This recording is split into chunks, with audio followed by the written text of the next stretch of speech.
JoJo protagonists really beat their villains, except for that one time, and most of the time, the protagonists can't beat them currently in their current state. Just that little boost they need to succeed, and sometimes it's earned, and other times, the bubbles that be spinning the Josuke. In last place, you should know this, it's the Cars fight. I get the part is funny and goofy, and I really like that because the Tommy gun scene was peak. But was the victory really earned? No. You're telling me a 1,000-year-old being with over 400 IQ wouldn't consider that volcano go boom when big punch happened? It's just kind of odd that he couldn't figure out that the empty black void of distant space would incapacitate him. But it was hilarious when Joseph became the ultimate rage baiter. This has nothing to do with my argument. I just like Joseph. Now, before you say my takes are stinky, I really like part 5, top 4 favorite parts, and Giorno sending Diavolo to the Shadow Realm was funny. But you have to admit, there really was no foreshadowing that the funny life stand would gain the power of fuck you. The only level of foreshadowing was the fact that they said the arrow carried a mysterious and dangerous power that is unpredictable and hard to control.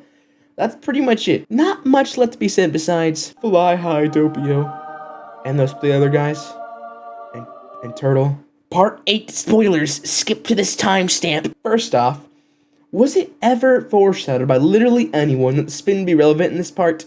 Besides flashbacks. So apparently, the bubbles were actually really fast spinning lines.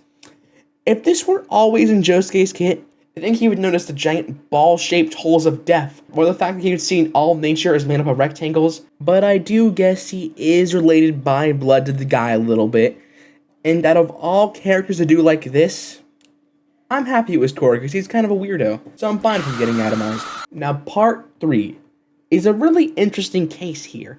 I mean, considering the underlying fate motif in all the first 3 parts, it makes sense that our protagonist has an ability that would relate to the main big bad in some way. But at the same time, does anything about Star Kakenum's design to say, oh yeah, that is time stop. But at least the stands have kinda similar body types, but a couple of the stands in part 3 are muscle daddies, so it isn't really unique to those two at all. Okay, and you must wonder, who's next? Now personally, I don't think it's an asshole, but the funny Chewy dog said that, and I want to set the record straight.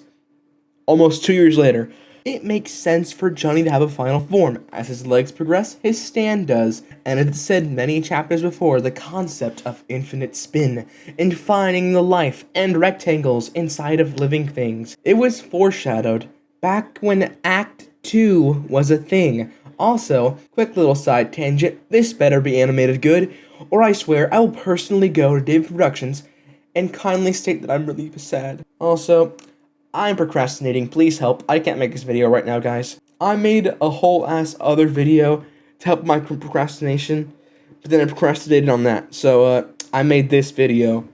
Yippee.